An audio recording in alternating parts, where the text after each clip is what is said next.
Coming up in today's show, stocks fall ahead of the CPI report tomorrow. Nasdaq leads the way down, breaking key technical levels. Bullish and bearish arguments for what tomorrow could bring. Disney earnings results. Oil and natural gas spike higher. More deflation out of China. And the stock strategy ETF that just broke out to new all-time highs.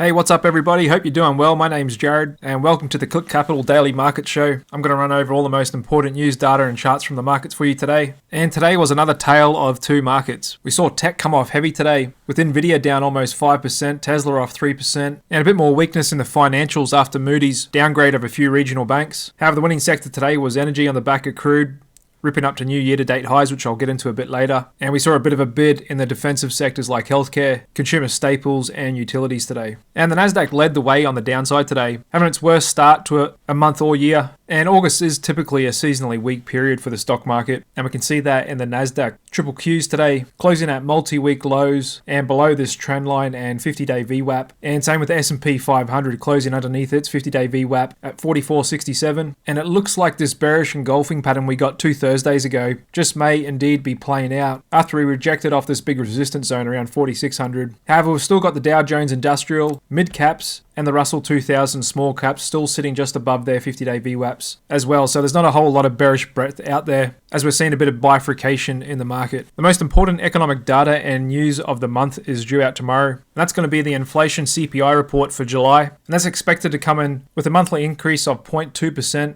for an annualized rate of 3.3%. That's the headline inflation. And so headline inflation has been downtrending since this time last year, and that's really what's helped the stock market rally up this year. However, core inflation is still high and around 5%, and that strips out food and energy. But what's really helped headline inflation, which includes food and energy, come down from this time last year was the price of crude. A bit over a year ago, got up to $123 a barrel, and then over the last year, actually got cut in half, getting down to the low 60s, and that's what's helped inflation a lot come down. However, as we can see in the weekly price action here, crude is on the march back upwards, and we're now sitting right smack bang in the middle of this resistance zone around 84 a barrel. And just looking at the daily chart, it appears to be in a really strong short-term uptrend here, and we're actually trading at the highest price we've seen all year, and helping that has been Saudi and Russian production cuts, coupled with the resilience of the American economy, and those things have overwhelmed the decreasing demand from China. However, China's probably going to do a lot more stimulus to try and turn their economy around quickly, and that could be further getting the crude oil market excited as well. Also ripping high today was natural gas. On the back of news that energy workers in Australia look poised to strike, threatening global supply, as Australia is the world's second largest exporter of LNG. We can see that here in the price action of natty gas futures, up over 6.5% today on double volume,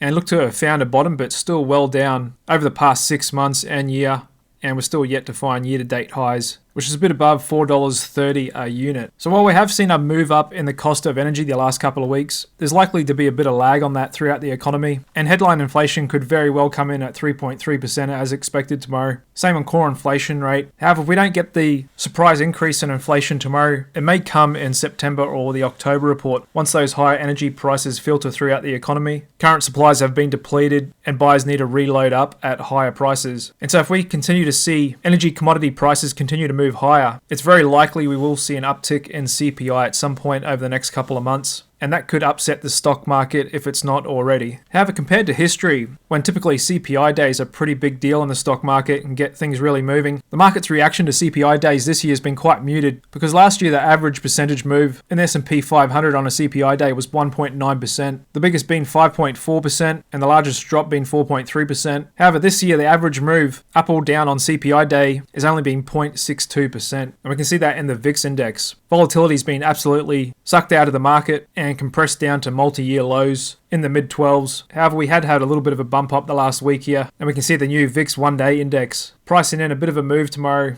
jumping up to 17.4 today. And you can see that little bit of backwardation in the curve with the 1 day above the 9 day. However, we've still got the 9-day VIX a little bit below the VIX 30-day, 15.95. So the way the volatility market's pricing it, we may get a little bit of a move tomorrow, but with the main VIX still under 16, the market's not expecting any big surprises at all. And a rough formula for using the VIX index to show what the market is expecting as the average daily move in the S&P 500 is to take the VIX index and divide it by 16. And with it currently just below 16, the market's pretty much expecting a 1% average daily move up or down in this current environment. So in other words, if the CPI did surprise tomorrow, that would be upsetting and a shock for the market and could see a vicious sell-off. However, the probabilities lie that'll probably come in line, maybe 0.1% in either direction, and it should be another muted reaction to it. However, the bulls out there like Fundstrap's Tom Lee say the CPI report should spark a sizable stock market rally. He expects it to come in lower than expected, but the primary driver remains a drag coming from the fall in used car prices. He also said investors seem to have already become far more wary, and that is a good thing from a sentiment perspective. Equities seem oversold as well. So we think the probability for stocks to rally strongly after CPI is very high. And so far this year, the stock market has ignored all the bearish arguments out there, including the fact that the leading economic indicators index has been on a downtrend for over a year, and that's been a good predictor of recessions. The number one indicator of upcoming recessions is the inverted yield curve, which we've had for a while now. The decline in M2 money supply, and that's basically a measure of cash and cash-like equivalents, like deposits, money market funds. And a decline in the M2 means less liquidity out there, which is typically a negative for the stock market.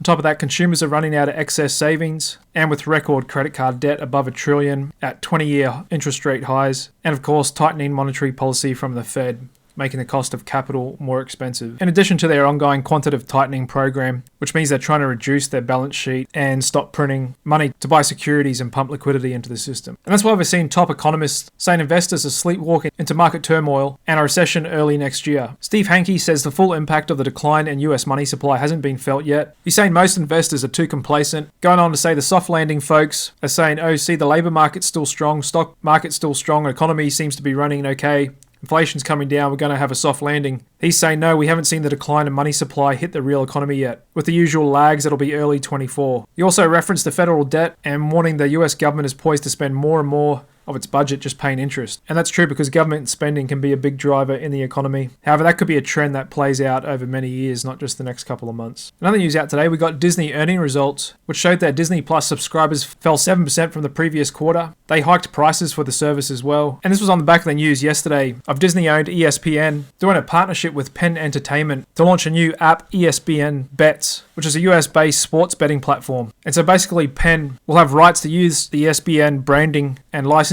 name for the next 10 years at a cost of $2 billion. And it's interesting to see the virtue signaling Disney actually get into the gambling business. And I'd say that's to do with the return of Bob Iger as Disney's CEO and trying to turn the company around. Because just looking at the weekly chart here of Disney, it has been performing really poorly for over 2 years now. After reaching above $200 a share in March 21, it's come off over 50% and got down to the mid-80s. However, we are seeing a little bit of a pop here after hours, just under $90 a share, as they did surprise a little bit on EPS. Also out overnight was inflation data out of China, which showed a 0.3% drop in consumer prices in July from a year ago, and a 4.4% year-over-year drop in producer prices. And with the rest of the world still struggling with inflation, China is pretty much the only economy that has quickly gone into a deflation environment, and that's because their exports are pretty much dropped off a cliff, with all major Western economies looking to deleverage from China and look to other countries like India, Indonesia, Philippines, Brazil, and others for manufacturing. And that's because of Chinese President Xi Jinping's strategy to partner closely with Russia, and the likelihood they will invade Taiwan some point in the next couple of years has created that geopolitical tension and the West's desire to get away from China and further isolate them just like Russia. And something interesting I wanted to show you guys today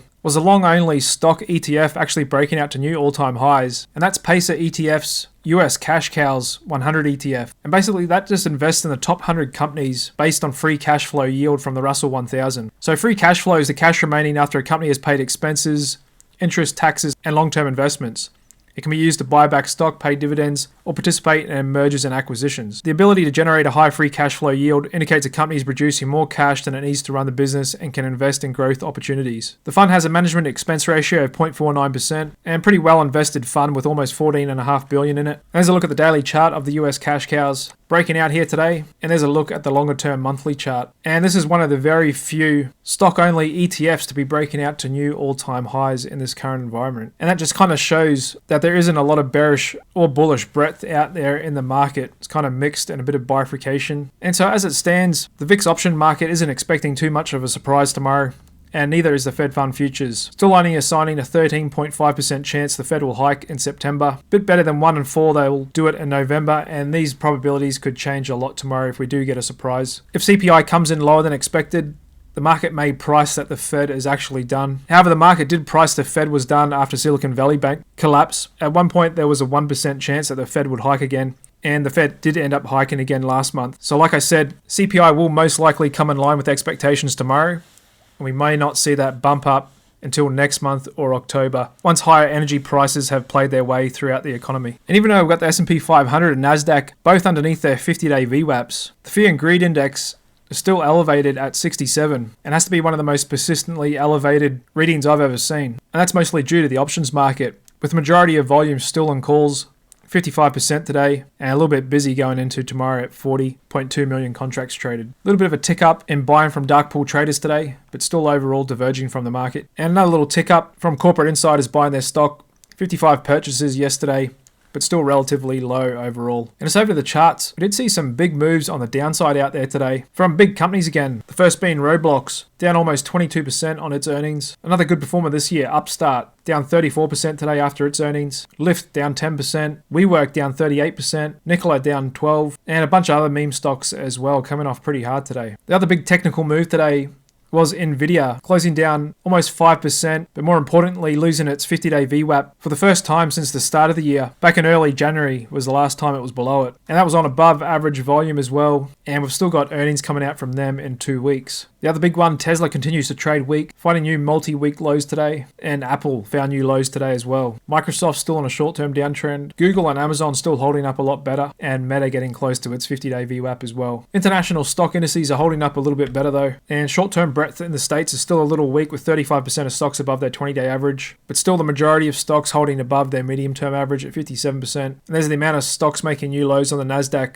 again eclipsing the amount of stocks making new highs today, 74 to 58. Further turn down in the growth versus defensive sector spread, and high beta stocks versus low volatility as well. Growth versus value looks to be moving into a short-term downtrend, and commodities are continuing to perk up versus stocks. 2-year bond yield pretty much flat at 481, same with the dollar at 102.3, and commodities overall still strong, holding up there in a short-term uptrend. Most stock sectors were weak today, especially the growth side of the economy. There's the AI ETF continuing to get sold off pretty hard. Semis look to have turned, along with high-valued stocks in ARK, and fresh equity and IPO turning down too. Energy and oil and gas were the winners today, breaking out to new highs, and also flirting with new all-time highs is the aerospace and defense ETF. And a little bit of a rotation into the defensives here today, with utilities looking to find support around this level. Okay, that pretty much wraps it up for today. So the market looks a little soft here going into the big CPI report tomorrow, but like we've seen all year, it's been pretty muted reaction. And just looking at the VIX market and Fed Fund Futures, they're not really expecting any surprises. So it should come in line. Headline inflation, 3.3% year-over-year growth. May come in 3.2, 3.4. And I'd say we'd have to get a much bigger surprise